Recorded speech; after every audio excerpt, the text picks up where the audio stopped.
Hey guys. Um, we're trying this again. Okay. Yes, there is sound now, so that's exciting. So now I'm just gonna wait a minute for people to come back. And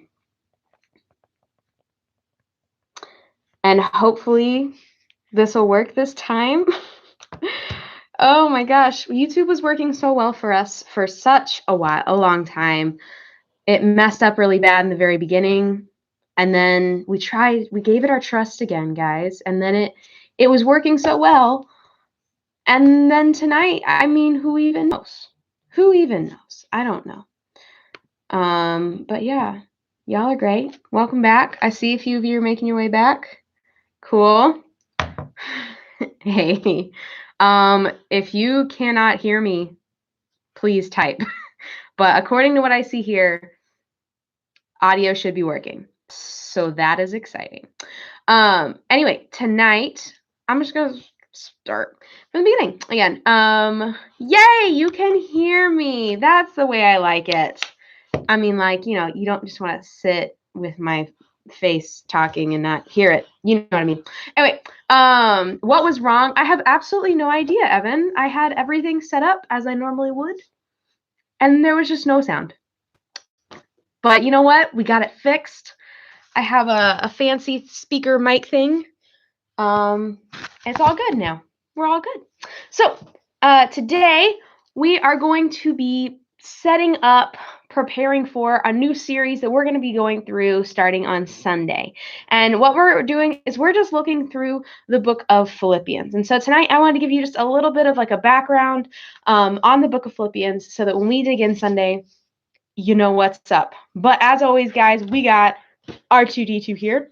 Very excited about that. I am about to have to start repeating snacks. That's how many of these we've done. But I'm pretty sure, if I'm wrong, I apologize. I don't think what's in here has been in here before. I could be wrong, but I don't think it has. It's not chocolate, and that's all the clue I'm going to give you. It is on the cart. It is a regular on the cart. It is not chocolate, and it is delicious, in my personal opinion. So, that is very exciting. Also, for this Sunday, remember, guys, I don't know if you've seen it, so I don't know if you remember it. But here's the thing. This Sunday, we're in out the whole series when we're going through the book of Philippians. We are going to have a dress up theme for every Sunday. So this Sunday, the dress up theme is jerseys. All right, wear anything to represent your favorite sports team. If you don't like sports, represent your school.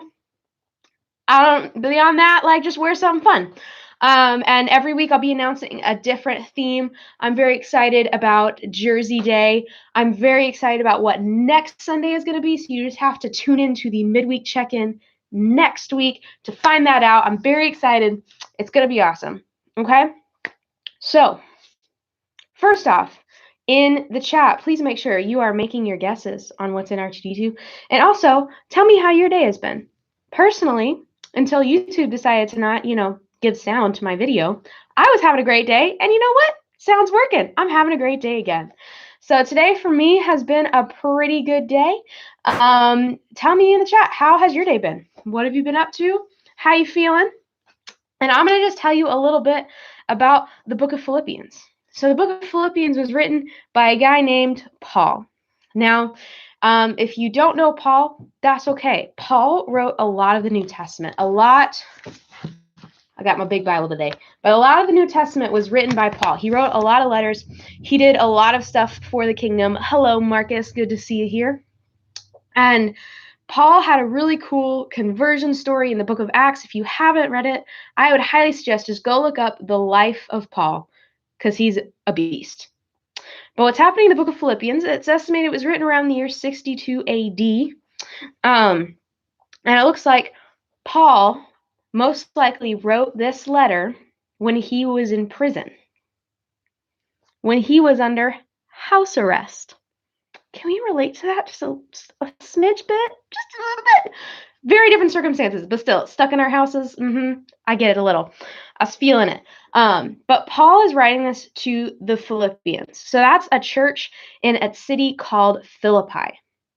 And now the church in Philippi is actually one of the first churches. I think it might even be the first church that Paul started. And you can even see in, I believe it's Acts 16, that when Paul is in the city of Philippi and he begins to help convert people, help to share the gospel. And he shares, I believe, if I'm getting this right, yeah, in Acts 16, the first convert in the city of Philippi was a woman named Lydia and her whole family. And if you don't know that story, guys, you have got to read it. It is so good. So that's Acts chapter 16 if you want to go read the background of it.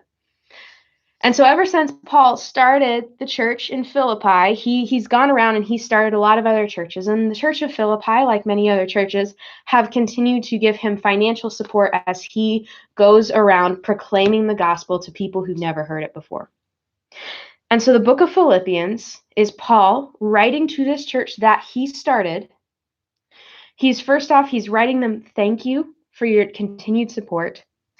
And a big piece of this letter is he's writing a letter of encouragement. And I love the position he writes from. Like I said, he writes most likely from Rome, most likely under house arrest.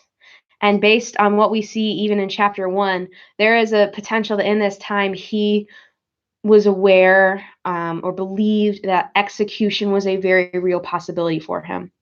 And so that's a very interesting, very unique perspective to be writing this book from. And so I want us to keep that in our heads. I want to keep that in the back of our minds as we're digging in to the book of Philippians over these next few weeks to help us better understand the words that we're reading. Because Paul wasn't writing most likely from a place of abundant privilege. Again, he was most likely writing from house arrest. But he's writing to these people that he had a connection with. He cannot be with them in person. He can't. He communicates through letters. But he is so thankful for them, and he's trying to give them encouragement to continue in the way, to continue to live a life for Jesus. And guys, as I've just been preparing for this, I am so excited. There's so many passages. My favorite verse in the entire Bible is in Philippians. Some of one of the most famous verses, especially in modern day US, and we've actually talked about it since quarantine started, is in Philippians. Philippians is just full of so many good things. So I am super stoked to begin looking through it this Sunday. And I'm just excited, guys. There's so many good things about it. Oh, Abel, you looked up Philippi on a map. That's awesome. Let me see. For those of you who maybe don't have a map, there you go. And that's Philippi. So that's Italy right there. There's the Black Sea, the Mediterranean. And then here you got Philippi. So there you go. Geography. But yeah, this is, I'm just super excited. I hope you guys are excited too. We're going to dig in. Again, remember, this Sunday, wear your jerseys. Wear any jersey. And it's going to be amazing.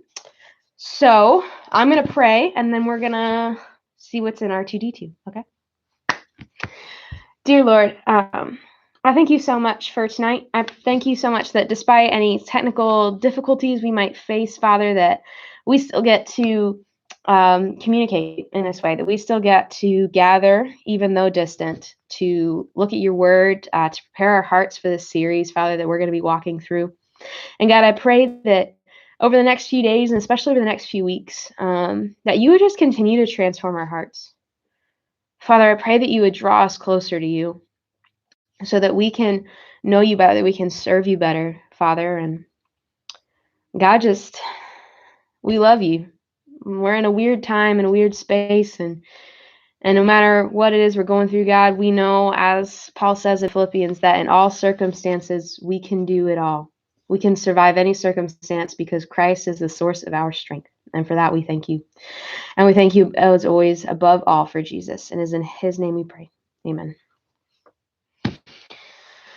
All right, guys. So put in your final guesses on the chat for what is in R2D2. I uploaded my review for Little Mermaid today. I'm going to be watching Moana and uploading that video tomorrow. So I'm going to try and get one more in before Sunday. You know, I'm not the greatest at getting a lot in, but we're going to do it. It's going to happen. Guys, there are only 3 more movies left. It's getting tense. It's getting tense. Okay, ready?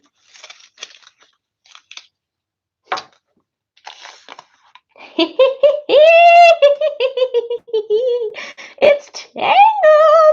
Oh my gosh, I get to watch Moana and Tangled in 1 week, guys. What a week! Oh, that's happy. That is happy. I am excited. I love it. I love it. I love it. I love it. Also, because after this, so when we hit Sunday, by next Sunday, so 1 week from Sunday, I will be done with Disney movies. You know what that means? Should I find a different series of movies to watch through after that? You tell me. Let me know what you think in the chat. Tell me if you think I should watch through a different selection of movies after this. If so, give me an idea.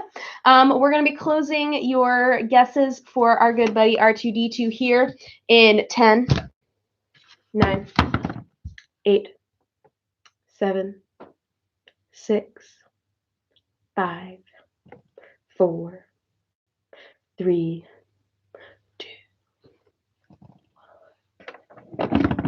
It is.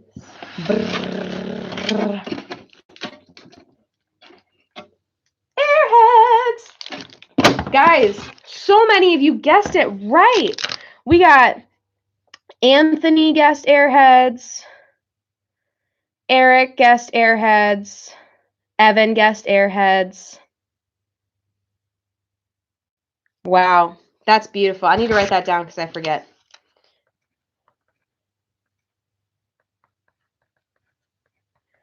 Sweet. Yes, and the Sunday that so next Sunday is going to actually be the day that I draw for the blanket I made, which is what all this has been building up to. So I'm very excited. I should watch Once Upon a Time. Evan, I've watched Once Upon a Time. It is a fabulous, fabulous show. It's amazing. I want to do like movies. That's a great idea though. Once Upon a Time is great. 100%. So, tell me guys, what do you think should be the next movie series I watch? Should it be Marvel's intense? Should it be should I rewatch Lord of the Rings? Jurassic Park, that's a good idea. Why don't you also tell me guys what your favorite movie collection or movie series is? I want to see. Tell me in the chat while I enjoy this mystery airhead.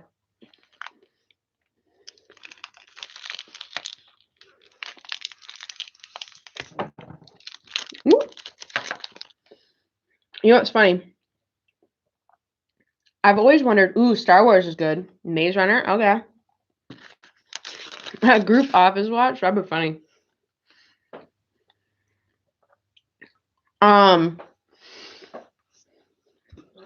I've always wondered. So I've been eating mystery airheads for a solid 10 years, if not more. How old am I? More than 10 years. I don't know how to describe the flavor to you except delicious. And it's always the same flavor. So, the Hunger Games. Solid movies. Solid choice. My thing with the airheads, it's called White Mystery first. I've never seen Blue Mystery. I ain't never seen a Red Mystery. Are there other mystery colors I'm missing out on, Airhead? What you doing? But is it called a mystery because we can't describe the flavor? Because the flavor's the same every time. So it shouldn't be like, what's the flavor gonna be? Like, it's the same. Someone once told me that they took all like the leftovers from all the other batches of Airhead flavoring and put it into the mystery and just didn't put any coloring. I like the idea of that. Don't know if it would taste this good. Yes, the Hunger Games movies are good. So I was in high school. I think I was, because I remember the first Hunger Games movie came out spring break of one of the years I was in high school. And everybody watch High School Musical. Ooh, that'd be fabulous. So, but everybody in my youth group wanted to watch it, but we were going on a missions trip for spring break. And my youth minister was like, "We're not going to see it." And we were all like, "Can we please? Can we please?" And we're just like, "Bennett, please, we got to see this movie. Bennett, we got," his name was Ryan, but we called him Bennett was the last name. And we pestered him enough that he was like, "Fine, part of our missions trip, we will go see the midnight premiere." And I didn't end up going on the missions trip, and I was very sad. But I did see the movie a few days later. I don't know why I'm telling you that. It's iconic. I have so many memories tied to the Hunger Games movies. The last one, ooh, you guys want to know a funny story? You want to hear my college breakup story? It's fun. It's related to the Hunger Games movies. Very loosely. But I came home on Thanksgiving break, and I went and saw the last Hunger Games movie. It was opening weekend. I went and saw it with my boyfriend. Like 3 days later, 4 days later, we broke up. And then 2 days after we broke up, my stepdad took me to see it again because he wanted to see it. And I remember it was like this weird moment of like, a week ago, I was in this exact theater watching this exact movie with someone I am no longer dating. I just remember that was like a really weird thing. I don't know why. You probably didn't find that interesting at all. But those are my 2 Hunger Games stories. Okay, so we got High School Musical, Star Wars, Hunger Games. Those are the ones I'm seeing as like pretty popular. The Rifleman, never heard of that. I have not seen I Can Only Imagine. It's on my list. What if we did cheesy Christian movie watch through?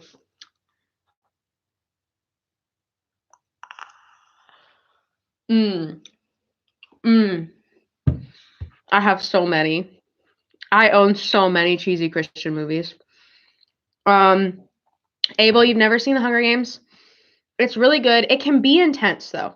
Like, it's one of those movies that I would definitely like make sure, like, talk to your parents before you watch it, because it can be intense. It's got a bit of a dark storyline at times. Okay, so we're getting some yeses for Christian movies, guys. Oh, I'm ready. We got like Facing the Giants, Fireproof, God's Not Dead, I Can Only Imagine, The Shack.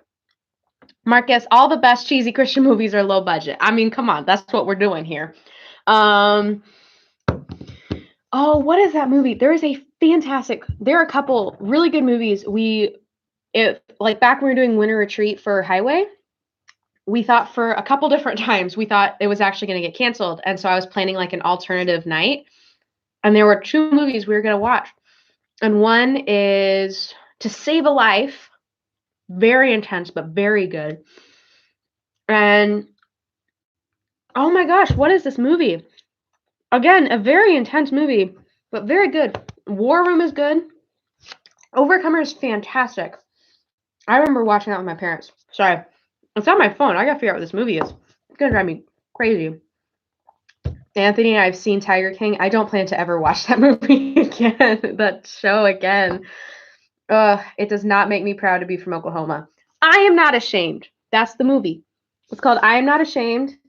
It's really good. Again, intense. Okay, guys, this is it. I am so excited. That's officially it. Wow. I'm writing down all of the movies you suggested, and I'm gonna compile like a list. Okay, God's Not Dead. So if you have like a Christian movie that you want me to watch, put it in the chat because I'm writing them down. Dead, I Can Only Imagine. If you haven't seen I Still Believe, you can rent it and buy it at home now because of, the Rona. Do it. It was so good. all the people who went with us to see it in theaters can testify it was such a good movie. Again, emotional. They're all emotional because, like, Jesus brings out all the big feelings because he's the best. Personal opinion there. But okay, Overcomer. Guys, if you guys have not seen Facing the Giants, like, that's kicking it a little old school. Back when there were no high budget Christian movies. Yes, Courageous, Fireproof. I remember my mom and I actually rented Fireproof to watch one weekend when it first came out, and we didn't know that it was a Christian movie. We were like watching the credits and we saw a cross and we looked at each other. I was like, Mom, is this a Christian movie? And she's like, I don't know, Samantha. And then we get to a point in the movie, we're just like crying. We're like, it is a Christian movie. It's such a good Christian movie. I loved it so much. Yes, Kylie watched I Still Believe 2 days in a row. So good.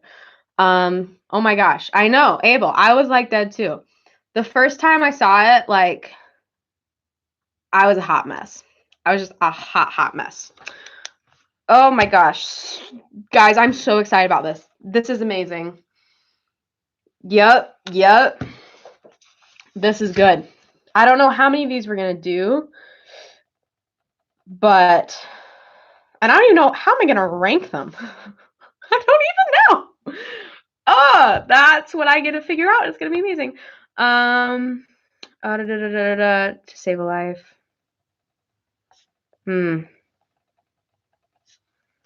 Oh, what's the football movie? Facing the Giants. So good. Oh my gosh.